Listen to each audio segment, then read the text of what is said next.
तो फिल्म की शुरुआत ही एक शार्प शूटर ड्रासा से होती है, जो स्नाइपर ये काफी टाइम से अपने शिकार के इंतजार में थी और जैसे ही उसका टारगेट सामने आया वो एक ही गोली से उसे मार गिराती है और बाद में जिस बुलेट से उसने अपने टारगेट को मारा था उसी बुलेट का शल अपने पास संभाल लेते हैं और यहीं से सीन शिफ्ट हो जाते हैं लिवाई की तरफ। पता चला है कि वो भी एक शार्प शूटर है और आर्मी का सोल्जर भी रह चुका है। इस टाइम उसे एक फैसिलिटी में मिस बार्थो बुलाती हैं, जो किसी सीक्रेट मिशन के लिए काम करती है। लिवाई के सामने लिवाई की रिपोर्ट चेक करते हुए वो लिवाई से काफी इम्प्रेस नजर आ रही थी, क्योंकि लिवाई ने 200 से भी ज्यादा किल अपनी एक ही शूट से पॉसिबल बनाए थे। यानी उसने 200 से ज्यादा मर्डर किए थे अपनी स्नाइपर की हेल्प से। उसका निशाना बहुत अच्छा था।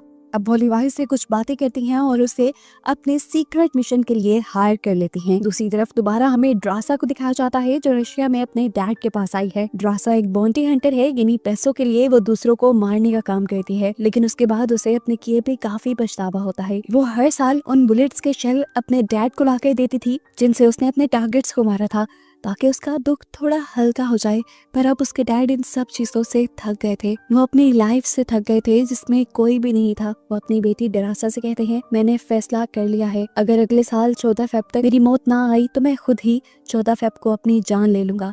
चाहे उस दिन तुम मेरे पास हो ना हो, तुम जहाँ पे भी हो, एक मर्तबा मुझे गुड बाय कह देना। ये सुनकर ड्रासा भी उदास हो जाती है और वापस चली जाती है। जबकि यहाँ दिखाया जाता है कि लिवाई को हेलीकॉप्टर के जरिए ले आया गया था रशिया और यूएस के बॉर्डर पे, जहाँ उसे 1 साल के लिए रहना था, बाहर की दुनिया से कांटेक्ट खत्म करके। हेलीकॉप्टर से नीचे उतरकर वो अपनी डेस्टिनेशन तक पहुंचने के लिए 3 दिन का सफर तय करता है और रास्ते में ही उसे अपना सीनियर भी मिल जाता है, जिसकी ड्यूटी अब खत्म हो चुकी थी और उसे साल के बाद वापस अपने घर जाने का मौका मिल रहा था। सीनियर लिवाई से मिलकर बहुत ज्यादा खुश था। वो बताता है कि तुम 1 साल में मिलने वाले पहले इंसान हो जिससे मैं बात कर पा रहा हूँ। खैर, अब वो लिवाई को यहाँ के रूल्स बताने लगता है। वो बताता है, तुम्हें इस टॉवर के ऊपर ड्यूटी देनी है। ये ईस्ट टॉवर हमारा है जो यूएस को रिप्रेजेंट करता है, और इस नदी के पार वो सामने वेस्ट टॉवर वो रशिया का है। ये समझ लो कि ये यूएस और रशिया के बॉर्डर्स हैं। तुम्हें यहाँ रहकर 1 साल तक ड्यूटी देनी है बिना किसी से बातचीत किए। तुम्हारी मेन ड्यूटी यहाँ रहेगी, हर थोड़े टाइम के बाद मशीन गन्स में तुमने बुलेट डालनी है। अगर कोई ट्रैकिंग डिवाइस खराब हो जाए तो तुम्हें उसे ठीक करना है, और अगर नीचे से किसी तरह के सायरन की आवाज आई तो तुम यहाँ से बहुत तेज भाग जाना, इतना तेज कि 4 किलोमीटर का रास्ता एक सांस में ही पार कर देना। हैरान होकर लिवाई पूछता है, आखिर ये सब क्यों कह रहे हो? तो वो सीनियर बताता है, मुझे मेरे सीनियर ने ये इंस्ट्रक्शन दी थी, उसको उसके सीनियर ने ये इंस्ट्रक्शन दी थी, और यही इंस्ट्रक्शंस मैं तुम्हें दे रहा हूँ। इससे ज्यादा हमें भी कुछ नहीं पता। अब लिवाई उससे एक और सवाल करता है कि आखिर यहाँ पर इतनी हाई सिक्योरिटी क्यों रखी जाती है? ये सुनकर वो सीनियर उठता है और एक बॉम्ब उठाकर नीचे फेंक देता है। बॉम्ब के नीचे फटते ही बहुत ही अजीबोगरीब आवाजें सुनाई देती हैं, जैसे वो कोई खतरनाक क्रिएचर्स हो। सीनियर बताता है, ईस्ट और वेस्ट टॉवर के दरमियान में ये जो जगह है इसका नाम है द गॉर्ज। यहाँ पर कोई भी नहीं जाता और मानो जैसे इसके अंदर कोई खतरनाक क्रिएचर्स रहती हों, जिनको ऊपरी दुनिया तक आने से रोकना ही हमारा काम है। अगर ये क्रिएचर्स ऊपर आए तो तुम्हें इन्हें मशीन गन से मार देना है। ईस्ट और वेस्ट टॉवर का बस यही काम है। सारी बातें बताने के बाद ये सीनियर यहाँ से चला जाता है। दिखाया गया कि उसे लेने के लिए एक हेलीकॉप्टर आया था, जिसने सीनियर से उसकी कुछ इंफॉर्मेशन ली, यहाँ पर काम करने के बारे में पूछा और फिर उसे लेकर यहाँ से चला गया। लेकिन ज्यादा दूर नहीं, थोड़ी ही आगे लिवाई की नजरों से दूर जाने पर उन्होंने इस सीनियर की रस्सी काट दी और वो दी गॉर्ज में जाकर गिर गया, जिसका साफ मतलब था कि यहाँ पर जो भी कोई ड्यूटी करता था वो वापस अपने घर नहीं जाता था, और इस चीज के बारे में लोगों को बताया भी नहीं जाता था। यानी अब लिवाई भी यहाँ से बचकर नहीं जा पाएगा और उस मासूम को इस बारे में कुछ पता भी नहीं है। खैर, सीन कट होता है और हमें लिवाई की नेक्स्ट डे लाइफ को दिखाया जाता है। उसने अपना काम शुरू कर दिया था। मशीन गन में खत्म हुई हुई बुलेट्स रीलोड की, यहाँ आगे कुछ सिस्टम चेक किए और उसके बाद ट्रैकिंग डिवाइस को ठीक किया। इसके बाद वो अपने हेडक्वार्टर को सारी डिटेल्स देता है और यहाँ की बाकी चीजें सर्च करने लग जाता है। दिन यूं ही गुजरते रहे। एक दिन उसे वेस्ट ओवर से मशीन्स चलने की आवाजें आई। उसने सोचा चलो चेक तो करूं। दूरबीन से जब उसने आगे को देखा तो वहाँ एक लड़की थी जिसके बारे में हम जानते हैं कि वो ड्रासा है। उसे भी लिवाई की तरह वेस्ट ओवर पर जॉब दे दी गई है कि उसने सरहद की रखवाली करनी है और नीचे गॉड्स से आने वाले मॉन्स्टर्स को मारना है। ये दोनों चाहे एक दूसरे से काफी दूर थे लेकिन फिर भी एक दूसरे से कांटेक्ट कर सकते थे। लेकिन महीनों इन्होंने यही सोचते हुए गुजार दिए कि क्या इन दोनों को एक दूसरे से कांटेक्ट करना भी चाहिए या नहीं। एक दिन दिखाया जाता है कि ड्रासा अपनी बर्थडे सेलिब्रेट करने के लिए बैठी हुई थी। ड्रासा को कुछ एक्साइटिंग मिल नहीं रहा था तो उसने गोली चलाकर लिवाई को ही अपनी तरफ अट्रैक्ट किया। एक बोर्ड पे लिखकर उसका नाम पूछा तो लिवाई ने उसे बताया कि नाम बताना यहाँ अलाउ नहीं। ड्रासा को थोड़ा अजीब लगता है और वो बोर्ड पर लिखकर लिवाई से कहती है आज मेरा बर्थडे है और मैं जो चाहूँ वो करूंगी। मैं अभी डांस करने लगी हूँ, तुम बस मुझे देखो और बताओ तुम्हारा फेवरेट मूव क्या है। लिवाई बेचारे को तो डांस नहीं आता था, उसने ये बात बता दी। तो ड्रासा ने पूछा फिर आता क्या है। लिवाई ने बताया मुझे बस शूटिंग आती है। ड्रासा ने वही टेस्ट करने का डिसाइड किया और अपने रूम में जाकर एक बोतल रख दी जिसे लिवाई ने भी एक ही शूट में फोड़ दिया और बताया कि वो सच में एक बहुत अच्छा स्नाइपर था। ड्रासा को भी शौक चढ़ता है अपनी स्किल्स दिखाने का। वो भी लिवाई के रूम में रखी हुई एक बोतल तोड़ देती है और फिर लिवाई का रिएक्शन देखने के लिए जैसे ही वो लिवाई के टॉवर पे देखती है तो एकदम से उसके होश उड़ जाते हैं क्योंकि वहाँ पर अजीब सी क्रिएचर्स ऊपर चढ़ रही थी लिवाई के टॉवर पर। उसने एक सेकंड नहीं लगाया और धड़ाधड़ शूट करते हुए उन क्रिएचर्स को मारना शुरू कर दिया। लिवाई को भी समझ नहीं आई कि ड्रासा क्या कर रही है। उसने जब नीचे से क्रिएचर्स को ऊपर आते देखा तो फौरन उसने भी अपनी पोजीशन ले ली और धड़ाधड़ गोलियां चलाते हुए ऊपर आने वाली सभी क्रिएचर्स को मार डाला, जिसमें उसका ड्रासा ने भी काफी साथ दिया था। ड्रासा जो लिवाई के टॉवर पे ध्यान दिए हुए थी, उसने अपने टॉवर पर तो देखा नहीं, उसके भी टॉवर पे बिल्कुल उसके करीब एक मॉन्स्टर आ गया। इससे पहले कि वो ड्रासा के ऊपर हमला कर देता, पीछे से ठीक वक्त पर लिवाई उसे शूट करके मार डालता है। मिशन खत्म करते करते सुबह हो जाती है और ड्रासा लिवाई को बताती है कि ये मेरा जिंदगी का बेस्ट बर्थडे था। लिवाई हंसता है और ये दोनों अपने काम पे लग जाते हैं। अब जितनी मशीन गन्स की गोलियां इन्होंने इस्तेमाल कर ली थी, ये लोग उसे दोबारा फिल करने लग जाते हैं। दिन गुजरते रहते हैं और दिखाया जाता है काफी वक्त गुजर गया है। इस दौरान ड्रासा और लिवाई के दरमियान की दोस्ती काफी बढ़ चुकी थी। ये लोग दूर तो थे लेकिन काफी टाइम एक दूसरे के साथ गुजारते थे। दूरबीन के जरिए एक दूसरे के साथ चेस खेलते थे, ड्रम्स बजाकर एक दूसरे को एंटरटेन करते थे और एक दूसरे से बातें भी करते थे। देखते ही देखते 14 फरवरी का दिन भी आ जाता है जब ड्रासा के डैड ने खुदकुशी करने का डिसाइड किया था। ये दिन ड्रासा के लिए बहुत मुश्किल था और उसने मैसेज लिखकर लिवाई को बताया भी कि ये दिन मेरे लिए बहुत मुश्किल है, आई विश कोई इस दिन मेरे पास होता। फिर क्या था, लिवाई अपनी तैयारी शुरू कर देता है। अपने पास मौजूद चीजों से एक गैजेट बनाता है और तार के जरिए वेस्ट टॉवर पे जाने का डिसाइड करता है। एक छोटे से रॉकेट के जरिए अपनी रस्सी वो वेस्ट टॉवर तक फेंक देता है, जिसे पकड़कर ड्रासा अच्छी तरह बांध देती है और आने से पहले लिवाई उसे लिख के बताता है कैसा हो अगर आज हम दोनों डिनर साथ करें। जो सुनकर ड्रासा काफी खुश हो गई और अब लिवाई ने तार के जरिए अपना सफर शुरू कर दिया। आधे रास्ते तक तो वो ग्रेविटी की वजह से चला गया, लेकिन आगे का सफर उसे लटक लटक कर मुश्किल से तय करना पड़ा। लेकिन फाइनली वो अब ड्रासा के पास था।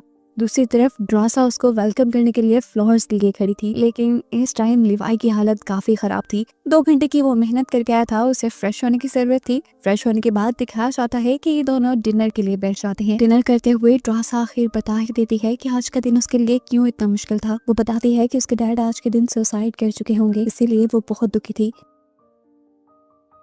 ड्रासा का ध्यान भटकाने के लिए लिवाई उसे अपनी बैकग्राउंड स्टोरी बताने लगता है कि उसके डैड, ग्रैंडपा सारे ही सोल्जर्स थे। बातें करते हुए ये लोग डांस करना शुरू कर देते हैं और काफी टाइम एक साथ गुजारते हैं। लिवाई ने रात यहीं गुजारी और सुबह होने पर वापस जाने के लिए अपनी तार से लटक गया, लेकिन गलती से ये तार उसके टॉवर वाले माइन से टकरा गई और बम ब्लास्ट होने की वजह से वो तार टूट गई और लिवाई जाकर सीधा दी गॉर्ज में गिर गया। लिवाई की जान बचाने के लिए ड्रासा भी कुछ पैराशूट्स और गन लेकर दी गॉर्ज के अंदर जंप कर देते हैं, जो पानी से भरा था। इस पानी के अंदर अजीब येलो लाइट थी और हर जगह अजीबो गरीब चीजें थी। इस टाइम लिवाई एक दरख्त से उल्टा लटका हुआ था और उसके ऊपर काफी सारे पाँव वाला एक बड़ा सा क्रिएचर हमला करने के लिए आ जाता है, जिसे लिवाई अपनी गन से शूट करके मार तो देता है, लेकिन इस सब में दरख्त की वो शाख भी टूट जाती है जिसके साथ वो लटका हुआ था।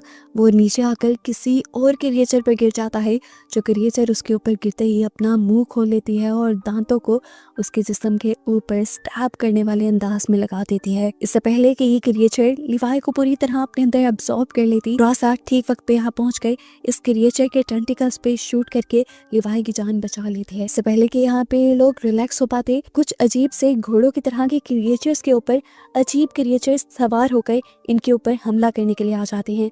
यहाँ पर जो भी क्रिएचर थी वो अपनी असली हालत में नहीं थी। ऐसा लग रहा था कि मानो ये सारी क्रिएचर्स दो या तीन तीन चीजों का हाइब्रिड हो। जिस तरह ये घोड़े, इनके अंदर से अजीब टेंटिकल्स निकल रहे थे और उनके ऊपर जो इंसान थे वो किसी दरख्त और इंसान की शक्ल के थे। ये दोनों अपनी जान बचाने के लिए अपनी गन्स तान लेते हैं और अपने सामने आने वाले सभी दुश्मनों को मारते हुए आगे बढ़ने की कोशिश करते हैं। बेसिकली तो इनको यहाँ से वापस अपने टॉवर्स पर जाना था, लेकिन ड्रासा नीचे आते हुए अपनी वो डिवाइस खो चुकी थी जो रस्सी के जरिए इनको ऊपर की तरफ खींचती थी।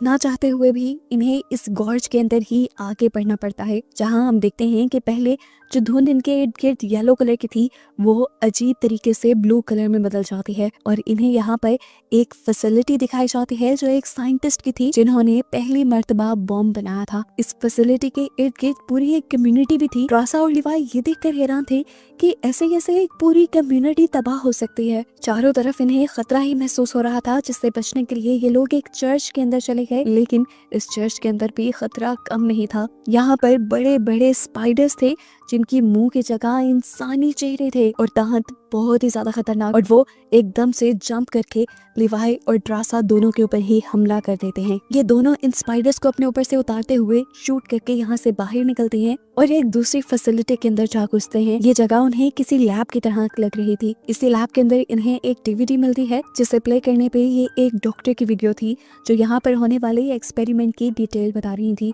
असल में वो लोग एक्सपेरिमेंट कर रहे थे इंसानों के डीएनए पे। वो आम इंसानों को सुपर ह्यूमन बनाना चाहते थे और इन सुपर ह्यूमंस को अपने डिफेंस सिस्टम में यूज करना चाहते थे, यानी वो इन सुपर ह्यूमंस को सोल्जर्स बनाना चाहते थे। लेकिन इन लोगों का एक्सपेरिमेंट खराब हो गया, जिसकी वजह से इंसानों के डीएनए के अंदर हर चीज का डीएनए मिलने लगा। इसलिए यहाँ पर कई किस्म के हाइब्रिड्स बन गए। दरख्तों के अंदर इंसानों वाला डीएनए चला गया, जबकि इंसानों के अंदर दरख्तों वाला। ऐसे यहाँ पे कोई भी दरख्त मिल सकता था जो इंसानों की तरह बात कर सकता है, चल सकता है, और कोई भी इंसान ऐसा भी दिख सकता है जिसके अंदर से शाखें निकल रही हो। एक अजीब बात वो ये भी बताती है कि इनका एक्सपेरिमेंट इतना खतरनाक हो गया था कि दरख्तों के अंदर ऑर्गन्स भी पैदा होने लगे थे। हत्ता कि यहाँ पे जो छोटे छोटे इंसेक्ट्स भी थे, कीड़े भी थे, उनमें भी इंसानों और दरख्तों का डीएनए मिक्स हो चुका था। जैसे अभी हमने एक स्पाइडर देखा, उसके मुंह पे इंसानी चेहरा था। इसे डीवीडी को देखते देखते लिवाई यहाँ पे और भी छानबीन करता है और उन्हें यहाँ थोड़ा सा एडवांस कंप्यूटर मिल जाता है। इस कंप्यूटर को चलाने पर लिवाई के सामने और भी ज्यादा राज खुल जाते हैं। एक सीक्रेट कंपनी के बारे में उसे पता चलता है जो इंसानों को सुपर ह्यूमन बनाने के साथ साथ और भी बहुत से खतरनाक एक्सपेरिमेंट्स कर रही थी। इन लोगों ने एक ऐसा मिसाइल भी बनाया था जिसे अगर कहीं पर टारगेट किया जाए तो वो अपने फटने के साथ अपने इर्द गिर्द रेडियस के 4 किलोमीटर एरिया को तबाह कर सकती है। ये पढ़कर वो समझ गया था कि आखिर उसके सीनियर्स क्यों किसी सायरन के बजने पर उसे 4 किलोमीटर दूर तक भागने को कह रहे थे। वो इसी मिसाइल के फटने की बात करते होंगे। हो ना हो लिवाई को समझ आ गया था कि ये मिस बार्थो की फैसिलिटी है और वही अपने इन खतरनाक एक्सपेरिमेंट्स को दुनिया से बचाने के लिए ड्रासा और लिवाई जैसे सोल्जर्स को हमेशा ईस्ट और वेस्ट टॉवर पर हायर करके रखती थी, जो गॉड से आने वाले हर मॉन्स्टर, हर क्रिएचर को मारकर दुनिया को उनकी सच्चाई से दूर रखें। यहाँ पे मौजूद चीजों से ये लोग पता चला लेते हैं कि इन एक्सपेरिमेंट के पीछे गवर्नमेंट का कोई हाथ नहीं, ना ही रशियन गवर्नमेंट का और ना ही यूएस गवर्नमेंट का। इन्हें पता चलता है कि मिस बार्थो यहाँ का सारा काम ड्रोन्स के जरिए करवाती थी, लेकिन फिर भी सारे काम ड्रोन्स और रोबोट नहीं कर सकते थे। जिस तरह ट्रैकिंग डिवाइस चेंज करना, मशीन गन में गोलियां भरना, इस तरह के कामों के लिए उन्हें इंसानों की जरूरत होती थी। इसीलिए ड्रासा और लिवाई यहाँ थे आज। सारी सच्चाई रियलाइज होने के बाद ये लोग फौरन यहाँ से भागने की कोशिश करते हैं, लेकिन उसी दौरान इनके इर्द गिर्द कुछ क्रिएचर्स घेरा बना लेती हैं और इन्हीं का गुमा हुआ वेपन्स का बैग इनके सामने ला कर रख देती हैं। ये इन मॉन्स्टर्स की चाल भी हो सकती थी, लेकिन ड्रासा और लिवाई ने अपना बैग लेने का फैसला किया, क्योंकि अगर इनके पास गन ही ना होती तो ये लोग आगे लड़ते क्या। अब ड्रासा जैसे ही उस बैग को पकड़ने के लिए आगे बढ़ती है तो कोई आदमी उसके पाँव को अपने ट्रैप में बंद करते हुए उसे खींचते हुए एक और जगह पे ले जाता है जो रेड जोन थी।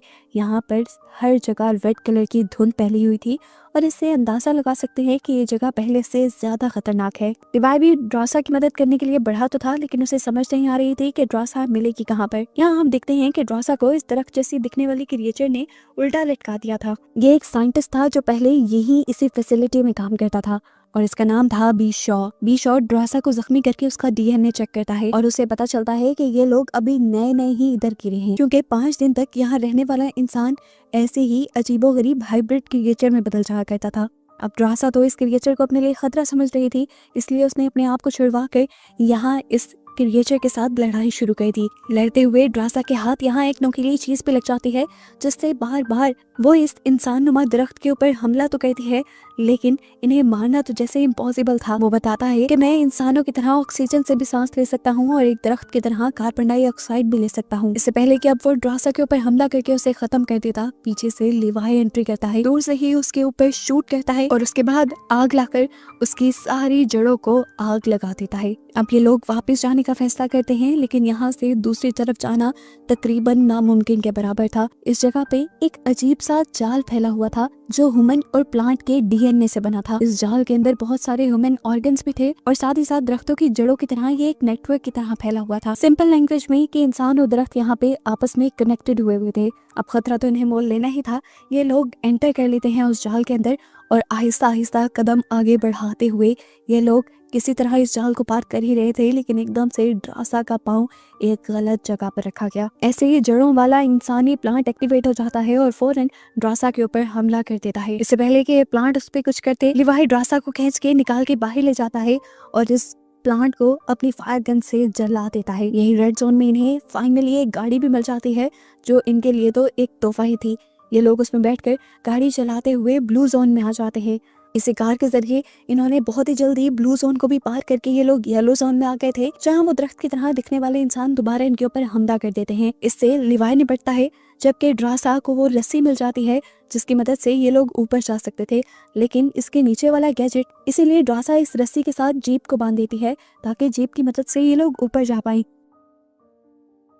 अब जैसे जैसे ये लोग ऊपर चढ़ रहे थे, गॉर्ज की क्रिएचर लगातार इनके पीछे पड़े हुए थे। वो इनको मारने की कोशिश कर रहे थे। ड्रासा और लिवाई दोनों इनसे लड़ते हैं, हारते नहीं। ऊपर चढ़ते चढ़ते भी कार में बैठे हुए ये लोग लगातार उनके ऊपर शूटिंग करते रहे। मारते मारते जब ये लोग थक जाते हैं और अपनी मंजिल के बहुत करीब होते हैं तो लिवाई यहाँ पे एक बहुत ही शातिर मूव चलता है। वो अपनी जीप के पेट्रोल टैंक को खोल देता है, जिससे पेट्रोल नीचे गिरकर सारी क्रिएचर्स को भिगो देता है और ऊपर आते ही लिवाई अपनी फायर गन से इन सब को जला देता है और ये क्रिएचर्स यहाँ पर खत्म हो जाती हैं और फाइनली ये लोग ऊपर भी आ जाते हैं। इतनी बड़ी हकीकतें इन्हें गॉर्ज के बारे में पता चल चुकी थी अब, और ये लोग इस घिनौने मिशन का हिस्सा बनने वाले नहीं थे। ये दोनों फैसला करते हैं कि जल्द ही ये दोनों ये जगह छोड़कर चले जाएंगे और कहीं दूर जाकर अपनी नई जिंदगी बसर करेंगे। ड्रासा लिवाई से शेयर करती है कि फ्रांस में उसके पास एक ऐसी जगह है जिसके बारे में कोई नहीं जानता और कोई उसे ढूंढ भी नहीं पाएगा वहाँ। इस टाइम ये दोनों ड्रासा के यानी वेस्ट टॉवर पे थे। लिवाई ड्रासा से कहता है, मैं इस टाइम अपने टॉवर पे जाता हूँ और वहाँ पर एक टाइम बॉम्ब सेट कर देता हूँ ताकि वहाँ की सारी चीजें तबाह हो जाएं और हमारे बारे में किसी को कोई खबर ना हो। इस टाइम बॉम्ब को एक्टिवेट करने के बाद मैं उस मिसाइल को पियोन कर दूंगा जो नीचे गॉर्ज को खत्म कर देगा और मिस बार्थो के ये सारे घिनौने एक्सपेरिमेंट भी खत्म हो जाएंगे। दुनिया को इनसे कोई खतरा नहीं रहेगा। अपना प्लान बनाने के बाद वो तो ईस्ट टॉवर पे आ गया था, जहाँ आते ही उससे मिस बार्थो कांटेक्ट करते हैं। असल में उसे पता चल गया था कि नीचे गॉर्ज में उनके कंप्यूटर एक्टिवेट हुए थे। वो लिवाई से पूछती है, क्या ये कंप्यूटर्स तुमने एक्टिवेट किए? लिवाई साफ झूठ बोल देता है कि नहीं, मैं तो नीचे गया ही नहीं। वो समझ गई थी कि अगर लिवाई नीचे नहीं गया तो दूसरी तरफ से ड्रासा नीचे गई होगी और इन्हें कहीं ना कहीं अब गॉर्ज की हकीकत पता चल चुकी है। इसीलिए फैसला करती हैं कि अगले ही दिन ये ड्रासा और लिवाई दोनों को ही मरवा देंगी, क्योंकि अगर ये दुनिया में आ गए तो ये मिस बार्थो की सच्चाई भी दुनिया के सामने ले आएंगे। अगले दिन दिखाया जाता है कि ड्रासा और लिवाई दोनों ही यहाँ से जाने की तैयारी कर रहे थे और तार बांध रहे थे। लिवाई बॉम्ब एक्टिवेट करने की कोशिश में था और उसी टाइम मिस बार्थो पहुंच जाती हैं अपने हेलीकॉप्टर को लिए। मिस बार्थो को देखते ही लिवाई समझ गया कि वो जरूर उसे मारने के लिए आई हैं, इसीलिए वो फौरन यहाँ से भाग जाता है और मिस बार्थो के लोग उसके पीछे पड़ जाते हैं। लोग क्या, उसके ड्रोन्स, हेलीकॉप्टर्स सब के सब अब लिवाई के पीछे थे। लिवाई जानता था कि उसे ये सब तबाह करके ही आगे जाना है, इसीलिए वो अपनी स्पीड कम करता है और अपनी लाइफ का एक बहुत बड़ा शॉट मारता है, कई किलोमीटर दूर का। उसने अपनी उस डिवाइस को शूट कर दिया था जो नीचे मिसाइल के साथ कनेक्टेड थी। इस मशीन को शूट करते ही नीचे कुछ ही सेकंड में वो मिसाइल फट जाता। वो शूट करके जितना तेज हो सके वो भागता है। दूसरी तरफ लिवाई भी उसका प्लान जानती थी, वो भी वहां से बहुत दूर भाग गई, लेकिन किस्मत को ये मंजूर न था कि ये दोनों मिले। ड्रासा तो उस बम से बच गई, लेकिन लिवाई उस बम की आग की चपेट में आ गया और वहीं पानी में गिरकर मारा गया। लेकिन अच्छी बात ये थी कि नीचे दी गॉर्ज, वो अजीब व गरीब फैसिलिटी खत्म हो गई जिससे दुनिया को एक दिन खतरा भी हो सकता था। दिखाया जाता है कि ड्रासा बचने के बावजूद भी 5 दिन तक दुनिया में नहीं जाती, क्योंकि असल में वो दी गॉर्ज में रहकर आई थी। तो उन लोगों ने डिसाइड किया था कि वो 5 दिन तक आबादी वाले एरिया में नहीं जाएंगे, क्योंकि अगर उनके ऊपर किसी भी किस्म के वायरस ने हमला किया होगा तो वो 5 दिन के बाद ही सामने आएगा। 5 दिन तक जब ड्रासा बिल्कुल भी नहीं बदलती तो वो यहाँ से आबादी वाले एरिया में जाने का डिसाइड कर लेती है। काफी अरसे बाद दिखाया जाता है कि ड्रासा आज भी लिवाई को याद करती है। वो लिवाई की लिखी हुई पोएट्री कई मर्तबा पढ़ चुकी थी और आज भी वो पढ़कर रो रही थी। फ्रांस की वो सीक्रेट जगह जिसके बारे में उसने लिवाई को बताया था, वहीं पर उसने एक वेट्रेस की जॉब भी शुरू कर ली थी। एक दिन जॉब करते हुए सरप्राइजिंगली लिवाई उसके सामने आ जाता है। जिस तरह से ये लोग अपने टॉवर से एक दूसरे से बातें करते थे लिख लिख कर, लिवाई लिख कर उससे पूछता है क्या मुझे रैपिड पाई मिलेगी जो उन्होंने लास्ट टाइम एक साला डिनर करते हुए खाई थी। ये देखकर ट्रासा की खुशी की इंतहा नहीं रहती और वो एक्साइटमेंट में जाकर लिवाई को गले लगा देती है। और इन लोगों के इस सरप्राइज और अच्छे रियूनियन के साथ ये मूवी यहीं खत्म हो जाती है।